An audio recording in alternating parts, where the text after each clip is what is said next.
রাজশাহী বাংলাদেশের অন্যতম প্রাচীন ও ঐতিহ্যবাহী মহানগরী।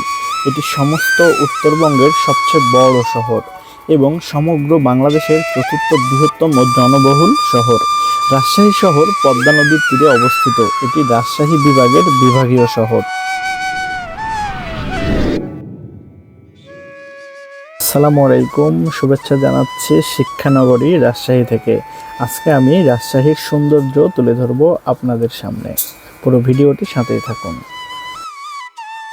ব্রিটিশ রাজত্বের সময়ও রাজশাহী বোয়ালিয়া নামে পরিচিত ছিল। তখন এটি ছিল তৎকালীন পূর্ববঙ্গ ও আসাম অঞ্চলের অন্তর্গত রাজশাহী জেলার প্রশাসনিক কেন্দ্র। রাজশাহীকে সে সময়ে রেশম চাষের প্রধান কেন্দ্র হিসাবে নির্বাচন করা হয়েছিল। তখন রাজশাহীতে একটি সরকারি কলেজ ও রেশম শিল্পের জন্য একটি শিক্ষা প্রতিষ্ঠান স্থাপন করা হয়।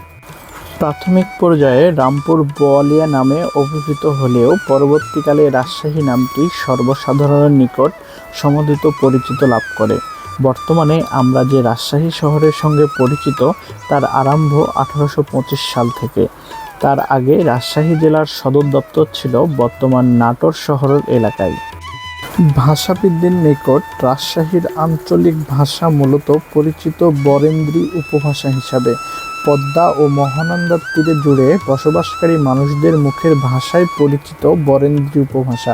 রাজশাহী ছাড়াও মালদা, নওগাঁ, দিনাজপুর অঞ্চলে এই উপভাষার প্রচলন রয়েছে। রাঢ়ী উপভাষার সাথে বরেন্দ্রী উপভাষার বেশ সাদৃশ্য রয়েছে। বাংলাদেশের সবচেয়ে সুন্দরতম শহর হচ্ছে রাজশাহী। প্রাচীন বাংলার ইতিহাস সমৃদ্ধ এই রাজশাহী শহরে রয়েছে বিখ্যাত মসজিদ, মন্দির ও ঐতিহাসিক স্থাপনা। পদ্মার তীরে এই শহরের পর্যটকদের জনপ্রিয় ভ্রমণ স্থানের মধ্যে রয়েছে বাঘা মসজিদ, পুঠিয়া রাজবাড়ি, পদ্মার পাড়, বরেন্দ্র গবেষণা জাদুঘর, রাজশাহী বিশ্ববিদ্যালয়, শিশু পার্ক, হাওয়াখানা, পদ্মা গার্ডেন, চিড়িয়াখানা ইত্যাদি। বাংলাদেশের রাজশাহী অঞ্চলে অধিক রেশম চাষ হওয়ার কারণে এই অঞ্চলের নাম অনুসারে রাজশাহী সিল্কের নামকরণ করা হয়। রেশমের অত্যন্ত জনপ্রিয় এবং ঐতিহ্যবাহী শাড়ির নাম হলো গরদ।